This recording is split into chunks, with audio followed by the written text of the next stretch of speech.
Merkel revela intento fallido de diálogo europeo con Putin. Dijo que ante la propuesta varios mandatarios europeos se opusieron a tal idea, por lo que ya no tuvo fuerzas, porque todos sabían que desaparecería en otoño.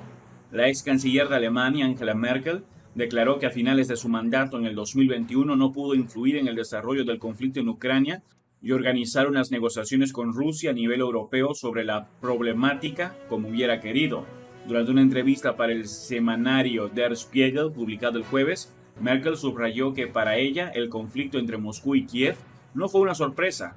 El acuerdo de Minsk se erosionó en el verano del 2021, después de que los presidentes de Estados Unidos y Rusia, Joe Biden y Vladimir Putin, se reunieran y se establecer un formato de debate europeo independiente con Putin, de nuevo con el presidente francés Emmanuel Macron en el Consejo de la Unión Europea, afirmó la exfuncionaria alemana.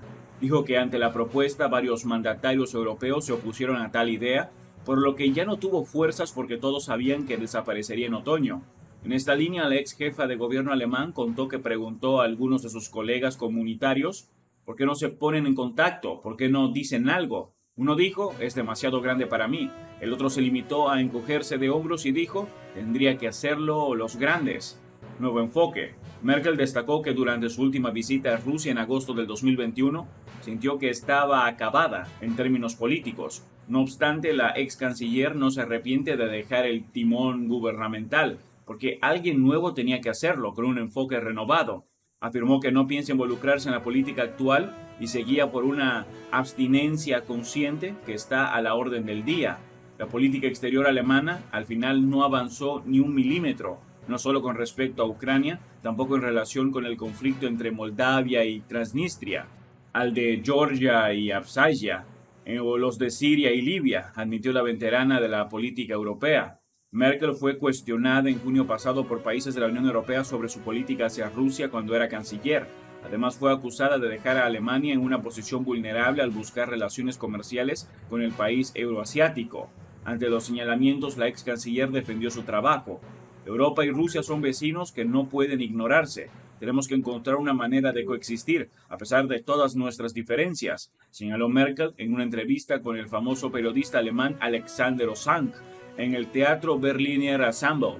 Si este contenido es de tu agrado, no olvides comentar, suscribirte, dejar tu me gusta y compartir el video.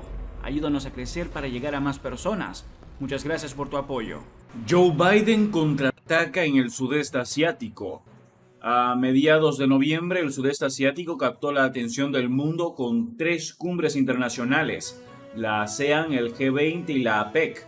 Joe Biden, presidente estadounidense, decidió usar este momento para retomar la iniciativa y cementar las posiciones de Estados Unidos, asegurando a sus aliados que America is back.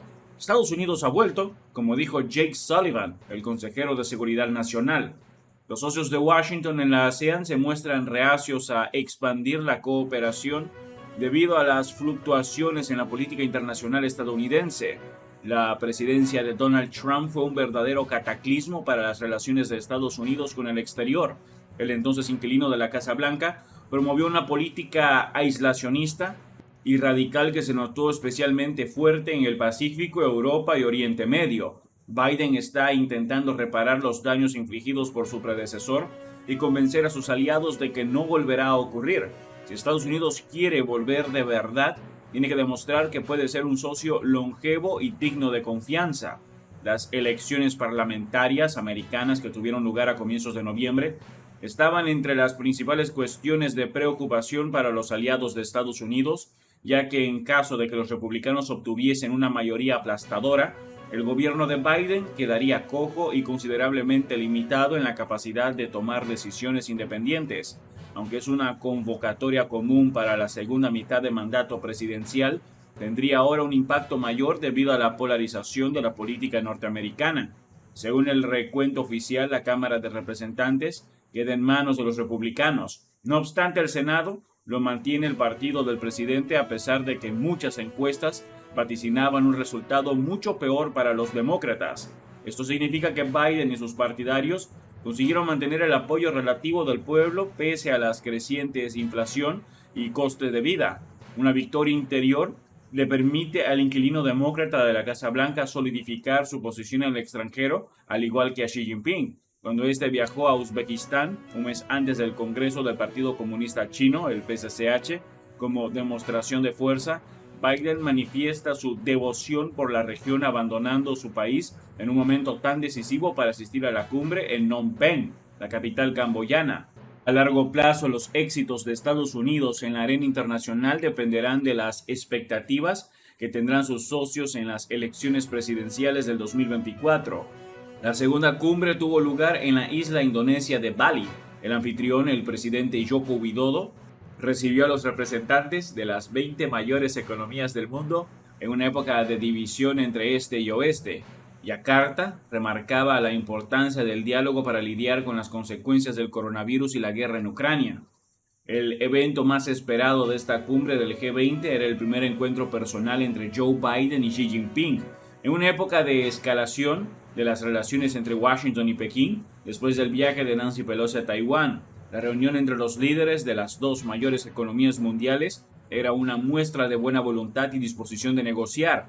Creaban la sensación de haber vuelto al 2019, la época prepandemia, antes de que el mundo se polarizase tanto como ahora.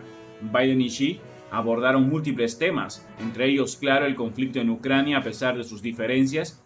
Ambos concordaron que el uso de armamento atómico es ilegítimo y que no puede haber ganadores en un conflicto nuclear, aunque no llegó a criticar las amenazas del presidente ruso de usar su arsenal nuclear en caso de que fuese necesario. No le contradijo a Biden en sus declaraciones. El conflicto en Ucrania ya dura más de 9 meses, lo que no puede no enfadar a Pekín. La guerra afecta a la estabilidad del mercado mundial, algo que tanto Xi como su homólogo indio Narendra Modi ya le expresaron a Putin en la cumbre de la Organización de Cooperación de Shanghái en Samarcanda, la ciudad uzbeca.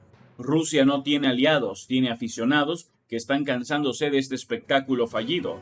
Es probable que el temor de ser humillado y criticado haya sido el principal motivo de que Vladimir Putin, aunque invitado por Widodo, no asistiese a la cumbre en Bali.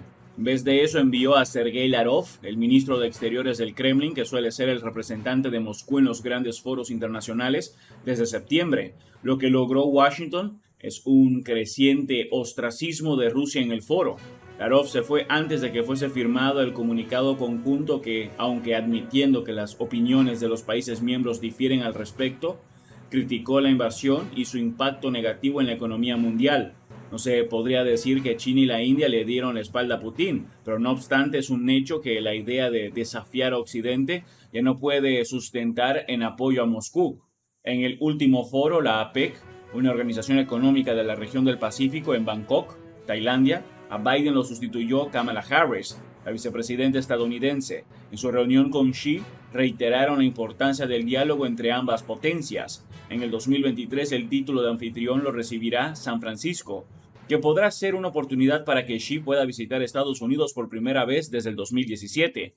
Además, Antony Blinken, secretario de Estado de la Casa Blanca, declaró que viajará a China a comienzos del año siguiente.